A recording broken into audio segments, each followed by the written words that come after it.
Ambassador Veltar's tentacles writhed with barely contained disgust as she reviewed the latest intelligence reports from the Outer Rim. The holographic display cast blue light across her amphibious features, highlighting the network of scars that marked her as a veteran of the trade wars. Around the circular chamber, representatives from 47 species sat in their designated environmental pods, their various forms of communication creating a symphony of clicks, whistles, and telepathic hums. "The Kefvar have taken another system," she announced, her voice carrying the weight of authority earned through 3 centuries of diplomatic service. Proxima Tertius fell yesterday. Their fleet moved through the Helix Nebula like it was empty space. The reaction was immediate.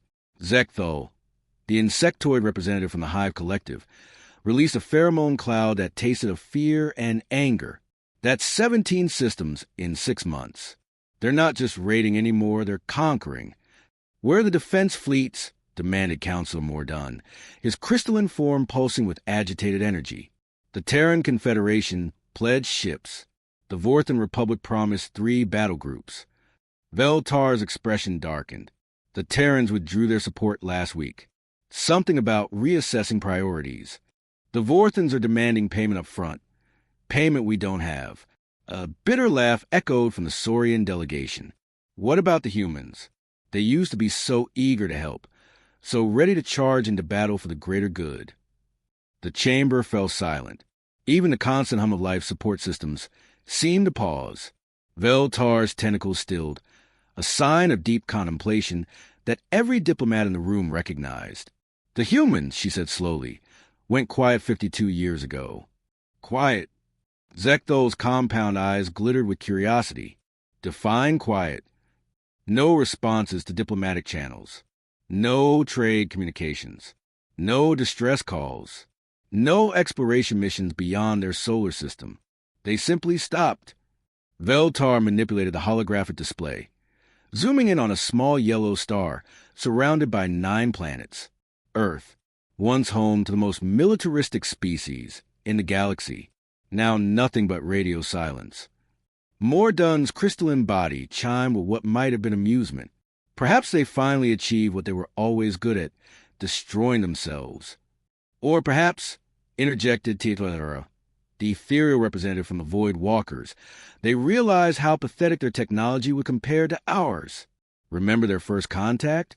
Those primitive chemical rockets? Metal ships held together with welding. The chamber erupted in what passed for laughter among the assembled species. Veltar remembered those early days, when humans had stumbled into galactic civilization like children with wooden swords challenging knights in powered armor. Their ships had been laughably crude, their weapons barely more advanced than throwing rocks, their diplomacy clumsy and emotional. They were useful for a while, admitted Zekthol. Good fighters, if you could point them in the right direction. But they never truly understood the complexities of galactic politics. Too emotional, added Mordun, always talking about freedom and justice, as if the universe cared about such concepts. Veltar nodded, though something nagged at her memory. The humans had been primitive, yes, but they'd also been adaptable. In their brief 30-year participation in galactic affairs, they progressed from chemical rockets to basic fusion drives, from radio communications to quantum entanglement networks. Their learning curve had been steep, almost unnaturally so. Regardless, she said, pushing the thought aside, we face the Kefvar alone. Their war fleets are approaching the core systems. If we don't act soon, this council will be meeting in chains, if we're allowed to meet at all. The representatives exchanged glances, telepathic conversations, and chemical signals. The weight of impending defeat pressed down on them like a physical thing. The Kefvar Empire was unlike anything they'd faced before, a species that evolved in the void between stars, feeding on energy rather than matter, growing stronger with each world they consumed. What about the old emergency protocols? Suggested HFY Sci-Fi. The distress beacon that goes out to every known civilization, including the humans? Mordun's question dripped with skepticism. Including everyone, Veltar confirmed. It's a last resort, meant to be used only when the galaxy itself is threatened. And you think the humans will respond to it? Zekthol's pheromones now carried notes of desperation. After 50 years of silence, Veltar's tentacles moved to the control console. I think we're about to find out. The emergency beacon was older than most of the species in the chamber, a relic from the first days of the Galactic Council. It broadcast on all known frequencies in all known languages, carrying a simple message. The galaxy was in danger, and all civilizations were called upon to defend their shared home. As the beacon pulsed outward at faster-than-light speeds, touching every corner of known space, the council members sat in contemplative silence. Some prayed their various gods. Others ran probability calculations. A few simply stared at the display showing the slow, inexorable advance of the Kethvar fleet. "How long until we get responses?" asked Mordun. "The nearest major civilization should respond within hours," Veltar replied. "The furthest, perhaps days." "And Earth?" Veltar looked at the small yellow star on her display. "Earth is only 27 light-years away. If they're listening, if they still exist, we should hear from them soon." The waiting began. One by one, responses trickled in. The Terran Confederation would consider assistance if proper compensation was provided. The Vorthan Republic required a formal treaty before committing forces. The Centauri Alliance was dealing with internal conflicts and couldn't spare ships. Hours passed. The Kethvar fleet grew closer. Still no word from Earth. "Perhaps it's time to accept reality," Mordun suggested. "The humans are gone. Whether they destroyed themselves or simply retreated into isolation, they're not coming." Veltar was about to agree when her console chimed. A new signal, strong and clear, originating from the Sol system. Her tentacles trembled as she opened the channel. The voice that emerged was unmistakably human, calm, measured, with an undertone of something that made Veltar's skin crawl. Something that sounded almost like amusement. "Galactic Council emergency beacon received. This is Captain Sarah Chun of the UHSF Retribution. We hear you call for help." The chamber erupted in shocked silence. After 52 years of nothing, the humans had responded. But something in that voice, in the casual confidence with which the captain spoke, made Veltar wonder if perhaps they should be more careful about what they wished for. The holographic display flickered as the transmission stabilized, revealing the interior of what could only be described as a command center beyond anything the Council had ever seen. Where human ships had once featured cramped quarters and exposed circuitry, this bridge was a cathedral of seamless technology. Curved walls pulsed with bioluminescent displays, and the air itself seemed to shimmer with energy fields. Captain Sarachin stood at the center of it all, and she was not what the Council remembered of humanity. Her uniform was a deep midnight blue that seemed to absorb light rather than reflect it, and her eyes held a depth that spoke of experiences far beyond her apparent age. Most disturbing of all, she looked exactly as humans had looked 50 years ago. No signs of aging, no generational change.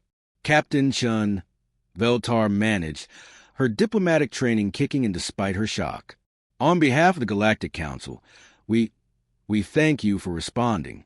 We weren't certain if we still existed." Chen's smile was pleasant, but there was something predatory about it. "Oh, we exist. We've been quite busy, actually.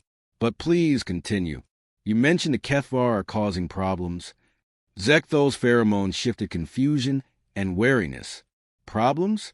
"Captain, they consumed 17 systems. Their fleet is approaching the core worlds. We estimate they'll reach the Council homeworld within 6 months." 6 months, Chin repeated, as if tasting the words. "Interesting. And what have you done to stop them?" The question hung in the air like a challenge.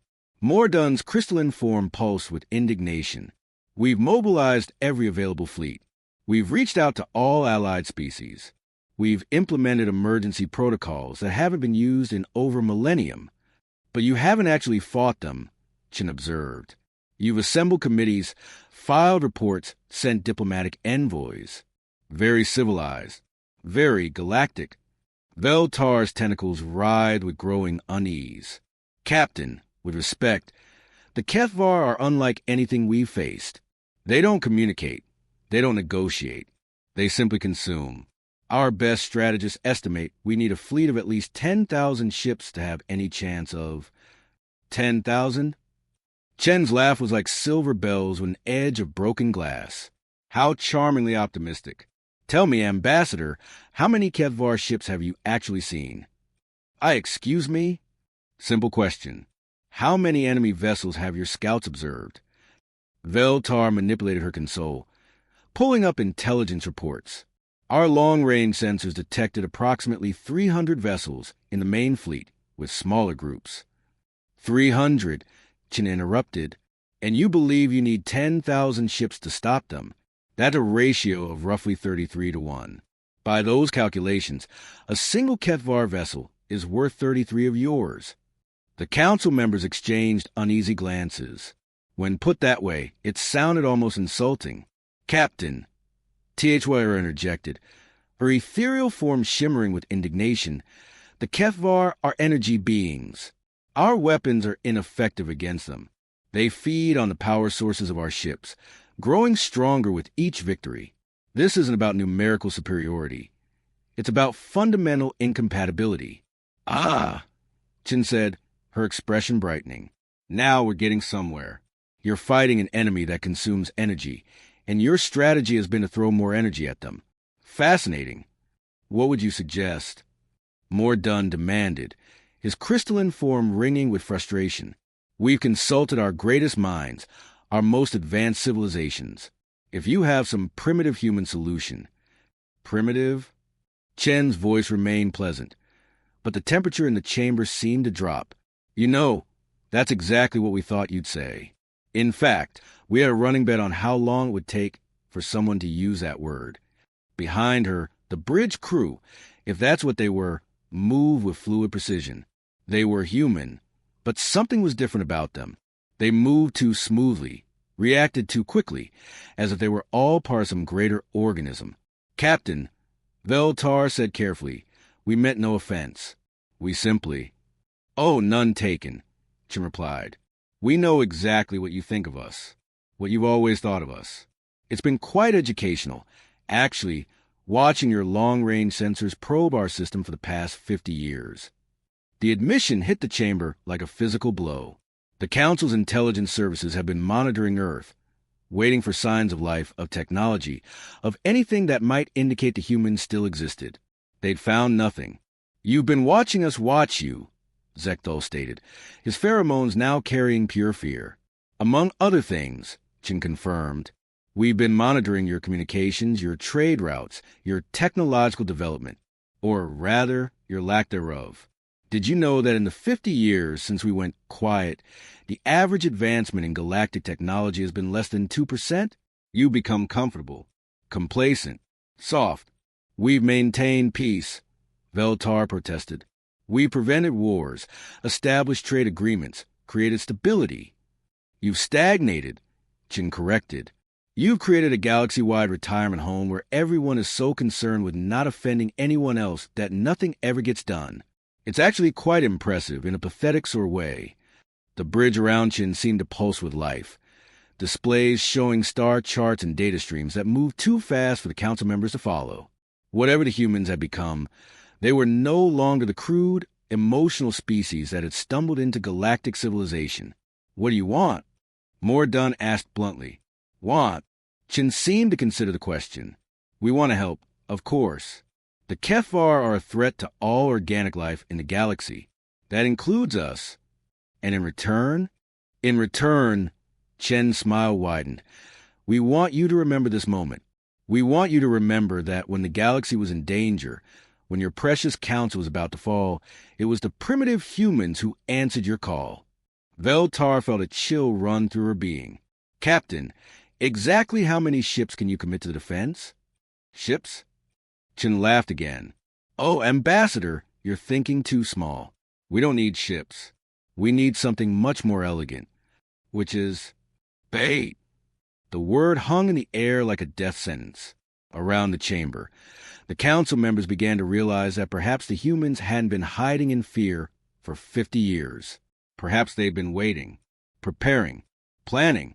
Captain, Veltar said slowly, what exactly are you suggesting? Chen's expression became almost maternal, the way one might look at a child who'd finally asked the right question. I'm suggesting, dear Ambassador, that you're about to learn why Earth went quiet, and more importantly, why we chose now to speak. The council chamber had never been so quiet. Even the life support systems seemed to hold their breath as Captain Chen's image dominated the holographic display. The humans behind her moved with an eerie synchronization, their fingers dancing across controls that seemed to respond to thought rather than touch. "Bait," Veltar repeated, her tentacles curling with apprehension. "You're suggesting we use council worlds as bait?" "Not exactly," Chen replied, her tone carrying the patience of someone explaining something simple to a child. "We're suggesting you use yourselves." The reaction was immediate and explosive. Mordun's crystalline form blazed with indignation. "You're asking us to sacrifice our worlds, our people, to lure the Kethvar into some trap?" "No," Chen corrected. "We're asking you to trust us. There's a difference. Trust." Zekthol's pheromones now carried the acrid scent of panic. "We haven't heard from your species in 50 years. We don't even know what you become." Chen's smile was radiant and terrifying. "Would you like to know?" Before anyone could respond, the view screen expanded, showing not just the bridge of the Retribution, but the space around it. The council members gasped in unison. The human ship wasn't a ship at all. It was a city, a massive, impossible construct that seemed to bend space around itself, its hull flowing like liquid metal, its weapons arrays shifting and reshaping themselves as they watched. "The Retribution is what we call a Shepherd-class vessel," Chen explained, as casually as if she were discussing the weather. "We have 312 of them." 300, Veltar whispered. "And 12, Chen added helpfully. But who's counting?" The image shifted again, showing the Sol system from a distance. Where there had once been 9 planets orbiting a single star, there was now something else entirely. Rings of constructed worlds, massive space habitats, and structures that defied comprehension. The asteroid belt had been transformed into a network of industrial complexes, and the outer planets showed signs of complete terraforming. "What did you do?" Tetracer's ethereal form flickered with shock. "We grew up," Chen replied. "You see, when we first encountered galactic civilization, we were like children trying to play with adult toys. We knew we were primitive, outclassed, irrelevant, so we made a choice." The display showed archive footage from 50 years ago, human diplomats being dismissed, human technology being laughed at, human offers of assistance being politely declined. The pattern was clear. Humanity had been tolerated, not accepted. "We could have spent centuries trying to catch up to you," Chen continued, "following your technological paths, adopting your methods, becoming pale imitations of what you already were.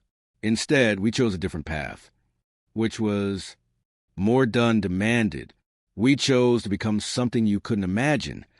The view screen showed the transformation, humanity's rapid withdrawal from galactic affairs, the cessation of all external communications, the apparent retreat into isolation.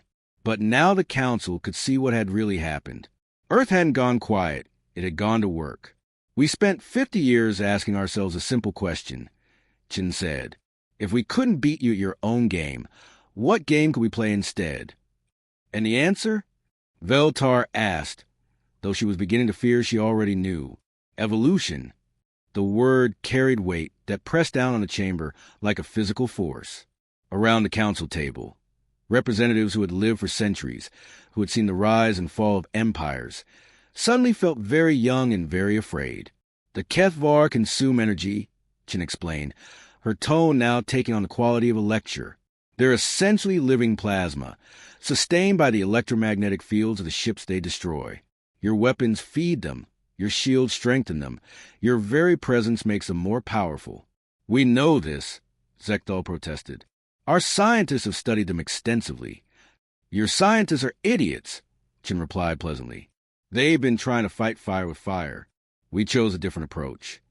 The display showed data streams, molecular diagrams, and energy patterns that moved too fast for the Council to follow. But the implications were clear. The humans had found something. "The Kethvar have a weakness," Chen continued. "They're so perfectly adapted to consuming energy that they've forgotten how to exist without it. They're like addicts who built their entire civilization around their next fix. And you found a way to exploit this? Veltar asked. We've found a way to become this, Chin corrected. Tell me, Ambassador, what happens when a parasite encounters a host that's been specifically engineered to be toxic to it?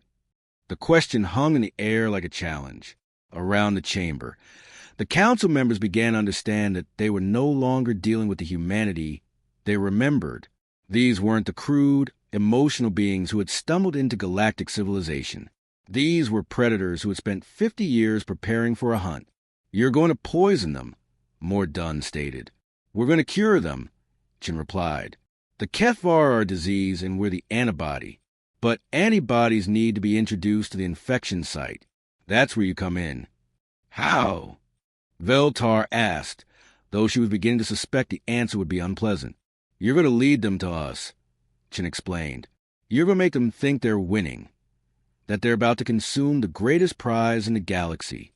And then, Chen's smile was beautiful and terrible. Then you'll discover what humanity has been doing for the past 50 years. You'll learn why we went quiet, and you'll understand why the galaxy is about to become a very different place. Behind her, the bridge crew moved with fluid precision. Their actions synchronized in a way that suggested they were no longer entirely individual. Whatever the humans had become, they were something new, something the galaxy had never seen before. Captain, Veltar said carefully, what exactly are you asking us to do? We're asking you to do what you do best, Chin replied. Talk, negotiate, delay, give us time to position our assets. And when the moment is right, when the Kethvar are committed to their final assault, you'll broadcast a very specific message, which is... Chen's expression became almost fond. You'll tell them that Earth is undefended, that the humans have finally revealed themselves, and they're ripe for consumption. You'll make them believe that by destroying us, they'll gain enough power to consume the entire galaxy. And if they believe it, oh, they'll believe it, Chin assured her. We've been preparing for this moment for 50 years. We know exactly how to make ourselves look like the perfect target. The transmission was beginning to fade, but Chen's voice remained clear. One more thing, Ambassador. When this is over, when the Kethvar are no longer a threat, the galaxy is going to have some very interesting decisions to make. Such as whether you want to join us in the next phase of galactic evolution, or whether you prefer to remain children playing with toys you don't understand. The transmission ended, leaving the council chamber in stunned silence. Outside, the Kethvar fleet continued its inexorable advance, unaware that they were about to encounter something that would change the fundamental nature of their existence. And in the Sol system, humanity prepared to reveal what they had become. The Kethvar fleet moved through space like a living shadow, 300 vessels of impossible geometry that seemed to devour light itself. Admiral Thekmor existed at the center of the formation, his consciousness distributed across 17 command nodes, each one pulsing with the accumulated energy of conquered worlds. He had been feeding for 3 millennia, growing stronger with each civilization consumed. The organic species of this galaxy had proven particularly nourishing, their electromagnetic fields rich with the complexity that came from biological neural networks. But something was different about this latest meal. The communications from the so-called Galactic Council had been fascinating. Fear, desperation, and underneath it all, something that tasted like anticipation? It was unusual. Most species simply broadcasted terror in their final moments. The Council worlds are mobilizing, reported Navigator Yexthal, her voice carrying harmonics that spoke of recent feeding. They're moving civilian populations to defensive positions around their core systems. Predictable, Thekmor replied, his attention split between tactical displays and the intoxicating sensation of approaching prey. They seek to make themselves into harder targets. It will only make their eventual consumption more satisfying. Admiral, interrupted Censor Prime Colmaven, we're detecting something unusual in the Sol system. Thekmor's interest sharpened. The Sol system had been on their target list for decades, but long-range probes had detected nothing of interest. A single star, a handful of rocky worlds, no signs of advanced civilization. Define unusual. energy signatures consistent with advanced technology, multiple large-scale constructs in orbit around the third planet, and Cole Maven paused, his uncertainty creating ripples through the fleet's shared consciousness. The energy output suggests a population of approximately 50 billion entities. 50 billion. The number sent waves of hunger through the fleet. A previously unknown civilization, apparently highly advanced and completely undefended. It was almost too perfect. "Show me," Thekmore commanded. The tactical display shifted, revealing the Sol system in exquisite detail. The third planet, Earth, was surrounded by a network of orbital habitats, each one glowing with the warm signature of biological life. Industrial complexes dotted the asteroid belt, and the outer planets showed signs of extensive terraforming. "How do we miss this?" Thekmore demanded. "The system appears to have been shielded," Cole Maven replied. "Some form of electromagnetic dampening field that masked their energy signatures. But it's failing now, as if they're losing power." The implication was clear. Their civilization was dying, their defenses crumbling, their technology failing. They were perfect prey. "Admiral," Yexthol's voice carried excited harmonics, "we're receiving a transmission from the Galactic Council. They're offering to surrender." Surrender? The concept was foreign to the Kethvar. Species either fought until consumed or fled until caught. They didn't surrender. They claimed they'd discovered the location of a previously unknown human civilization in the Sol system. Their offering to provide tactical information in exchange for mercy. Thekmore's laugh was like the sound of dying stars. "Mercy. How charmingly naive." Play the transmission. Ambassador Veltar's image appeared on the command display, her tentacles writhing with what appeared to be genuine terror. "Admiral Thekmore, on behalf of the Galactic Council, we wish to negotiate terms of surrender." "I do not negotiate," Thekmore replied, enjoying the way the organic being flinched at his voice. "I consume." "Please," Veltar continued, her desperation apparently genuine. "We have information. The humans in the Sol system, they have no defenses. No fleet. They've been hiding for 50 years, but they're vulnerable now. If you spare our worlds, we can provide you with detailed intelligence on their locations, their population centers, their technology." The offer was tempting. The Kethvar had learned to appreciate the tactical advantages of information, even when it came from prey species. And the energy signatures from the Sol system were indeed impressive. "What do you know of these humans?" Thekmore asked. They're different," Veltar said, her tentacles curling in what might have been fear or shame. "They went quiet 50 years ago, but they've been building, growing. Their population has exploded, and they've developed technology we don't understand. But no defenses? None that we can detect. They seem to have focused entirely on expansion and population growth. They're like a fruit that's been ripening for 50 years, and now they're ready to be harvested." The metaphor was crude but effective. Thekmore could taste the potential energy waiting in the Sol system, the accumulated power of 50 years of growth and development. It would be enough to fuel the fleet's expansion into the next galaxy. "Very well," he said finally. "Provide the intelligence. In return, I will consider allowing your core worlds to survive for a time." Veltar's relief was palpable. "Thank you, Admiral. We're transmitting the data now." The information flowed into the fleet's shared consciousness. Population centers, industrial complexes, energy distribution networks. It was detailed, precise, and painted a picture of civilization that had grown fat and complacent in its isolation. "They're not even trying to hide," Cole Maven observed. "Their cities are openly broadcasting. Their industrial facilities are running at maximum capacity. It's as if they want to be found. Or as if they don't know we're coming," Yexthal added. "The Council transmission suggests the humans have been isolated for 50 years. They may not even know we exist." Thekmore considered this. A civilization that had grown powerful in isolation, unaware of the threat approaching from the darkness. It was perfect.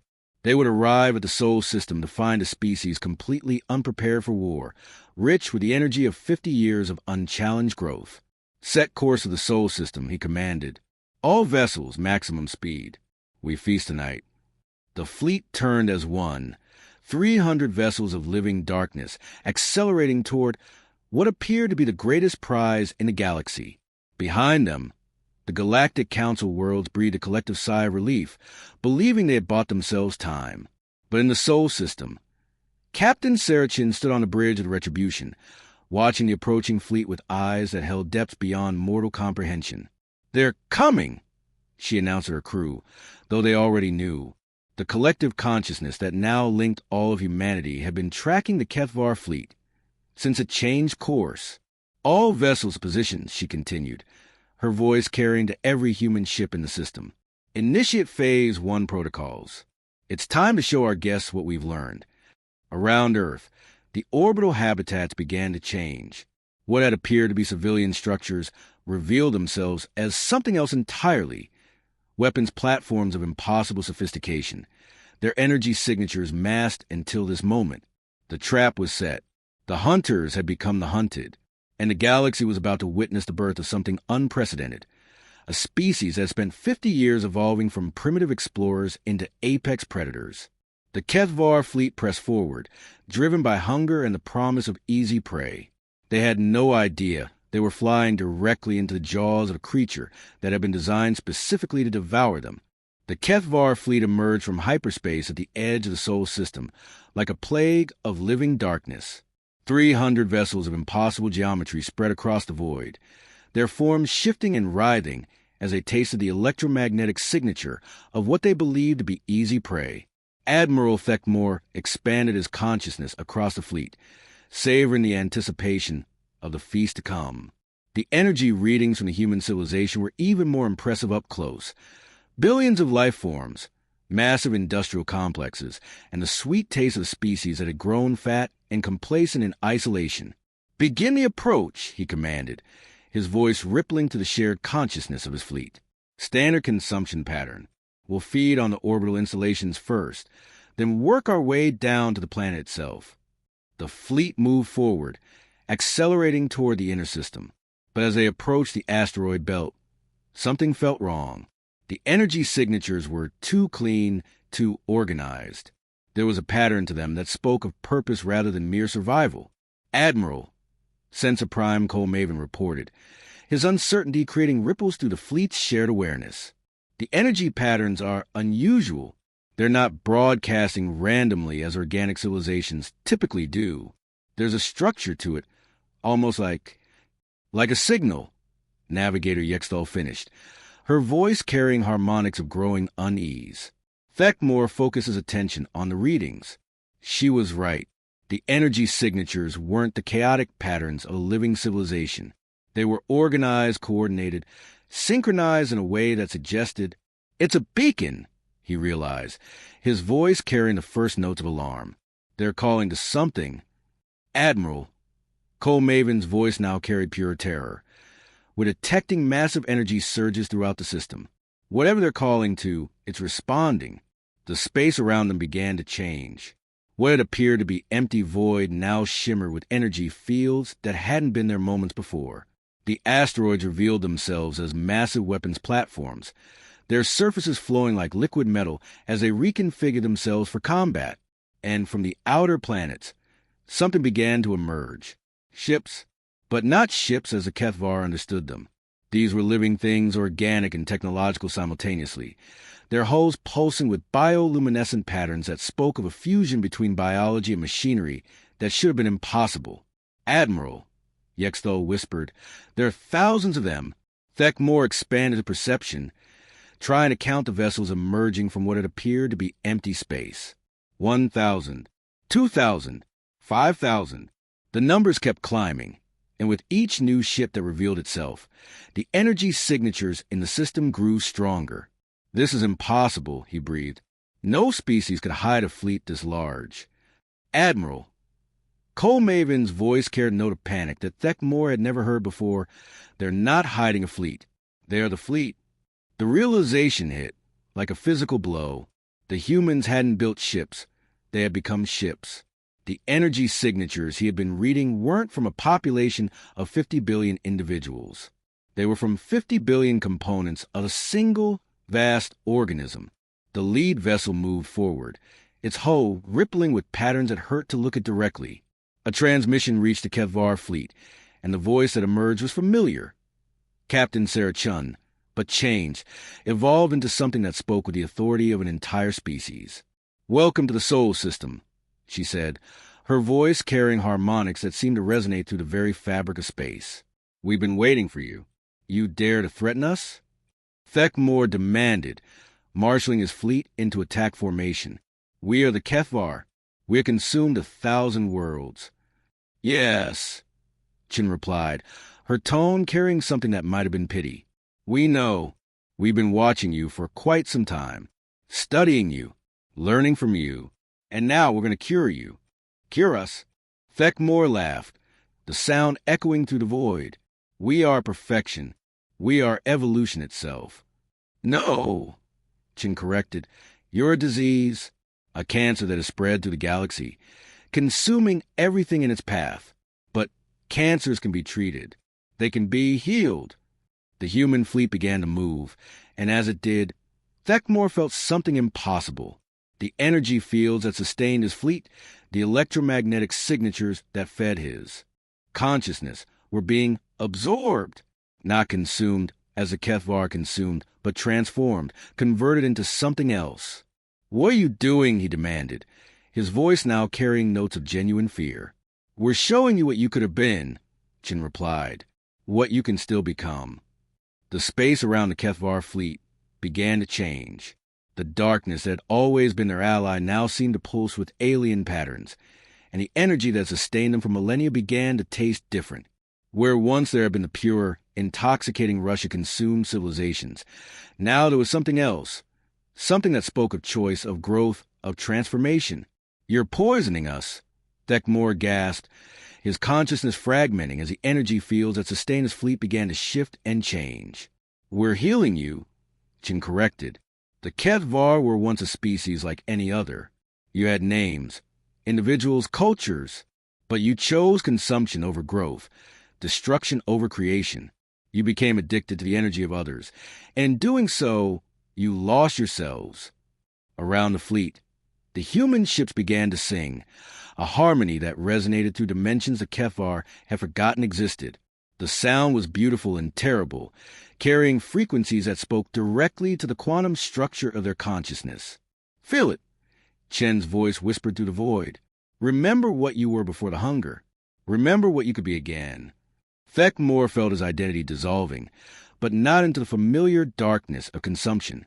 Instead, he felt himself expanding, becoming something larger, more complex. The rigid hierarchy of the fleet began to blur as individual consciousnesses began to separate, to remember names and faces, and dreams that had been buried beneath millennia of feeding. "Navigator Yexthal," he whispered, and for the first time in 3,000 years, he remembered her as she had been, not a component of the fleet, but a person with hopes and fears and a love of the stars that had driven her to explore the void. "Admiral," she replied, her voice carrying emotions that had been forgotten for so long. They felt like new discoveries. I remember who I was." Across the fleet, the awakening spread. The Kefvar vessels began to change, their impossible geometries shifting into forms that spoke of beauty rather than hunger. The darkness that had defined them for so long began to give way to something else. Not light, but the possibility of light. "This is what we learned," Chin explained, her voice now carrying the harmony of 50 billion souls united in purpose. "Evolution isn't about becoming stronger or more efficient. It's about becoming more than what you were. You chose to become parasites. We chose to become gardeners." The transformation was accelerating now, spreading through the Kefvar fleet like a wave of pure possibility. Ships that had been instruments of destruction began to reshape themselves, their hulls flowing like liquid metal as they remembered older purposes, better purposes. "But the galaxy," Thekmor protested, his voice now carrying confusion of someone waking from a very long dream. "The civilizations we consumed, the worlds we destroyed, are gone," Chin acknowledged, "but their loss doesn't have to be meaningless. You can choose to honor them by becoming something worthy of their sacrifice. The human fleet began to move again, but not in attack formation. They were arranging themselves into patterns that spoke of welcome, of invitation, of the possibility of redemption. The weapons platforms that had revealed themselves throughout the system began to shift as well, their surfaces flowing as they transformed from instruments of war into something else entirely. "What are you offering us?" Thekmor asked, his consciousness now fully separated from the fleet's shared awareness for the first time in millennia. "A choice," Jin replied. "You can continue as you are, consuming and destroying until the galaxy is nothing but darkness. Or you can join us in something greater. We've learned to transcend the limitations of individual existence without losing ourselves in the process. We can teach you to do the same." The offer hung in the void like a bridge between two different ways of being. Around them, the solar system pulsed with the energy of 50 billion minds working in harmony, not hierarchy. It was everything the Kethvar had thought they wanted, but achieved through unity rather than consumption. "And if we refuse?" Yexthal asked, her voice carrying the weight of genuine curiosity rather than threat. "Then you'll discover what 50 years of preparation has created," Jin replied. "We didn't just evolve, Admiral. We weaponized evolution itself. We became something specifically designed to neutralize species like yours. If you choose to remain parasites, you'll find that we become the ultimate immune system." The choice was clear. Transform or be transformed. Evolve or be evolved. The Kethvar fleet hung in space. 300 vessels of living darkness facing a decision that would define the future of the galaxy. One by one, they began to choose. The first to change was Yexthal, her ship's hull rippling, as she embraced the possibility of becoming something new. Then others followed, their consciousness expanding beyond the narrow confines of hunger and destruction. Thekmor watched his fleet transform, feeling a mixture of grief and hope that he hadn't experienced in millennia. The Kethvar Empire was ending, but something better was beginning. "Welcome to the next phase of galactic evolution," Jin said, her voice now carrying the harmony of not just 50 billion human minds, but the growing chorus of transformed Kethvar as well. "We have work to do." In the council chambers, Ambassador Veltar watched the energy signatures from the Sol system with growing amazement. The battle they had expected, the destruction they had feared, had never come. Instead, something unprecedented was happening. Two species were becoming something entirely new. The galaxy would never be the same. The age of separate civilizations competing for resources was ending. The age of unified consciousness, of species working together as components of something greater, was beginning. And at the center of it all, humanity had kept its promise. They had answered the call. They had saved the galaxy. They had just done it in a way no one could have imagined. The silence that had worried the council for 50 years was finally broken. But the voice that emerged spoke not of conquest or dominance, but of possibility, of growth, of evolution beyond the limitations that had defined galactic civilization for millennia. The humans had said, "You called?" And in answering, they had changed everything.